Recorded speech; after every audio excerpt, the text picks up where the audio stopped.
With that, we say hello and welcome to CBS Sports HQ alongside Joe Musso. I am Hakeem Dermish. Steph Curry good to go for Game 4, but even a good Steph Curry wasn't good enough in Game 3 tonight. Curry and company looking to go even Steven. Yeah, Hakeem, and like Mama told you, you're only as good as the company you keep. In Game 3, it was interesting to see it all play out as Klay Thompson did reemerge. The long-lost Splash brother going for 25 points, but Draymond Green still remains missing in action. No doubting where big game Bill Reiter is at. CBS NBA insider Bill Reiter and what promises to be a raucous building tonight. Bill, we're going to come at this one from all angles, but let's start with what's transpired in these two rooms over the last 24 hours. Biggest change for the Dubs needs to be what?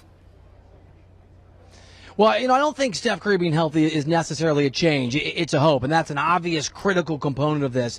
But let's presume that Steph is able to be more or less the Steph Curry that he's been over the course of this series and his time in Golden State, guys. I think there's a couple things. One that you can really drill down on is the Warriors need to protect the basketball. Obviously, they play at a high pace of play, and they're willing to be a little aggressive at times with how they attack offensively because they're going to hit those threes, and there's some math there. If there are turnovers, it's going to happen to be part of the deal. But they need to reduce those turnovers compared to what we've seen a little bit in the series. And the other one is defense. And it's simple. When the Warriors have been a top defensive team in the regular season over the course of their NBA run, and that's translated to the postseason, it hasn't in this postseason, they've been NBA champions. And when their defense has been a little bit lacking, when they haven't been able to bring that same level, they haven't been able to get across that finish line. That has been true so far in this series, and the ability, it ain't easy, to make sure that the Celtics have trouble scoring to make life hard on Boston when Boston has the ball is really important for Golden State.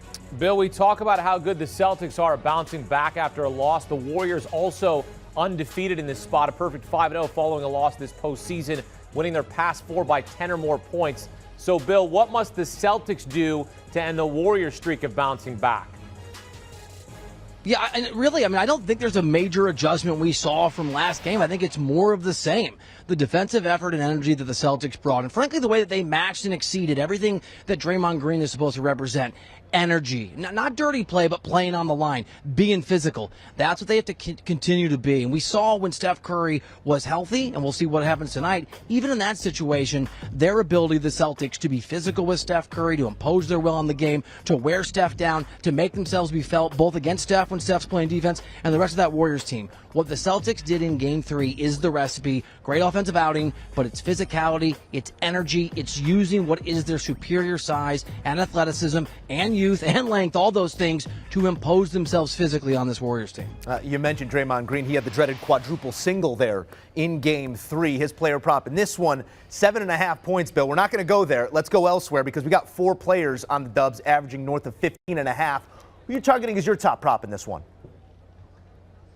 Yeah, for me on the Warriors, and a lot of this is, guys, just correlated to the fact that I don't know if I don't think. It's hard to know what Steph Curry is going to be, and there's a lot of, I think, lack of value or value embedded in the under for him, and that means somebody else has to score.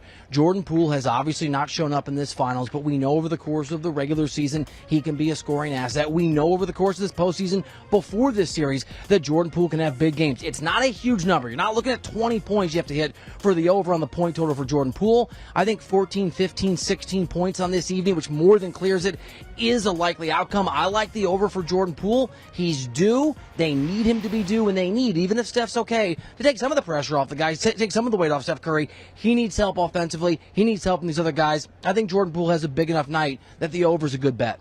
Take you back to Game 3. Jason Tatum, Jaylen Brown, Marcus Smart each scored 20 points for Boston tonight. Caesars offering an odds boost for the trio to do that again, Bill, at plus 350. What do you think about that prop? You know what? I hadn't seen it, and I think as soon as, Hakeem, you and I get done talking, I'm going to take out my phone, I'm going to make a bet, and I'm going to get on it. Look, I don't know if it's going to happen, but I think at 3.5 to 1, there's value there. This is the recipe for these guys. Marcus Smart obviously is critical defensively, but we've seen, and this entire Celtics team is great defensively. Smart doing what he's got to do on the defensive end has not stopped him when he gets in rhythm offensively from putting up some points. Jaylen Brown obviously can score. I think Tatum's going to have a really big night. At plus 350, sign me up. I'm going to sign myself up here in about 2 minutes. All right, well, let's get out of the way then. We got to put a pick to it first. C's given 4 here, Bill. Total's hanging at 214. I mean, they don't get a whole lot bigger than this. Where are you headed with the back against the wall with the Dubs on the road, not wanting to go home down 3-1? Yeah, this is a tricky one. I've got money on this game, but I don't feel great about it because, again, there is this giant question mark in Steph Curry and what he's going to be. I'll say this. Vegas usually has the best information of anybody on the face of the earth when it comes to what's really going on. And the number didn't change that much. Warriors +4, more or less what it was, +3.5 that I got the last game or where it was at. That tells me Vegas thinks Steph's going to be okay or mostly okay. All along, I thought the Warriors would win one of these games in Boston. Feels to me like they're still going to go home tied 2-2. I know it feels a little difficult, a little rickety. You're not sure because of Steph. But if Vegas isn't going to severely adjust the line, that tells me Curry's going to be able to perform at a relatively high level.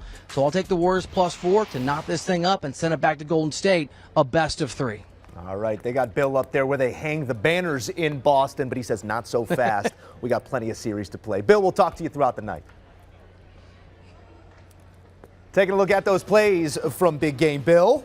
Warriors +4. Got to take those points despite the one-footed approach here from Steph Curry. No one's really quite sure what percentage he's at with that foot getting injured late in the fourth quarter just 24, 30 hours ago. Jordan Poole over the 11.5 is his favorite prop on that side. We're going to go Marcus Smart over the 14.5. And look at that odds boost with all three of Boston's big three going over 20 points, paying you better than 3.5 on your dollar. Do you want a sports network that delivers everything that matters about the game? The highlights, the picks, the instant analysis, no yelling, no fake debates, no politics. Hit the subscribe button and never miss a moment.